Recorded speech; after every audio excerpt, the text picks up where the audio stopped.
आपका क्या ख्याल है कि स्कूल में जो हम तब्दीली लाने की कोशिश करते हैं, जो इनोवेशन की कोशिश करते हैं, तो उसके रास्ते में जो सबसे बड़ी रुकावट होती है वो क्या होती है?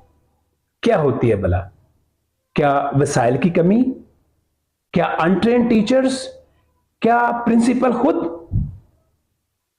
नहीं, ये भी रुकावटें हैं, लेकिन ये छोटी रुकावटें हैं। सबसे बड़ी रुकावट जो तब्दीली और इनोवेशन के रास्ते में होती है वो क्या है? स्कूल का कल्चर।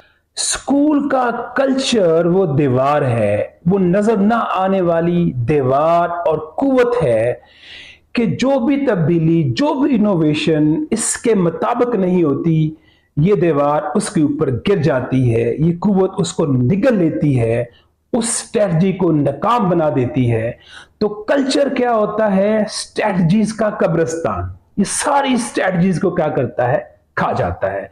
इसलिए जब भी आप तब्दीली के मुतल्लिक सोचें, इनोवेशन के मुतल्लिक सोचें, तो सबसे पहले ये सोचें कि आपका स्कूल का जो कल्चर है वो उस तब्दीली को एक्सेप्ट करता है या नहीं। आप चाहते हैं कि बच्चे इन्वॉल्व हों, डिस्कशन करें, कम्युनिकेशन स्किल उनमें डेवलप हों, लेकिन स्कूल का कल्चर ये है कि वो खामोश क्लास को पसंद करता है। टीचर खामोश क्लास को पसंद करते हैं, उस क्लास को अच्छा समझा जाता है जिससे आवाज ना आए।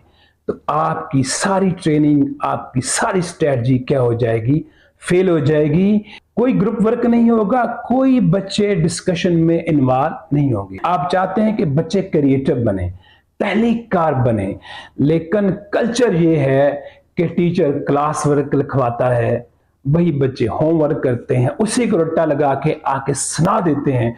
तो आपकी सारी ट्रेनिंग, आपकी सारी स्ट्रेटजीज क्या हो जाएंगी? नाकाम हो जाएंगी। तो जब भी आप तब्दीली के मुतल्लिक सोचें, इनोवेशन के मुतल्लिक सोचें, तो सबसे पहले ये सोचें कि हमारे स्कूल का जो एग्जिस्टिंग कल्चर है क्या उसको सपोर्ट करता है या नहीं। अगर सपोर्ट नहीं करता तो पहले कल्चर को सपोर्टिंग बनाएं, इसके बाद जो है वो तब्दीली की कोशिश करें।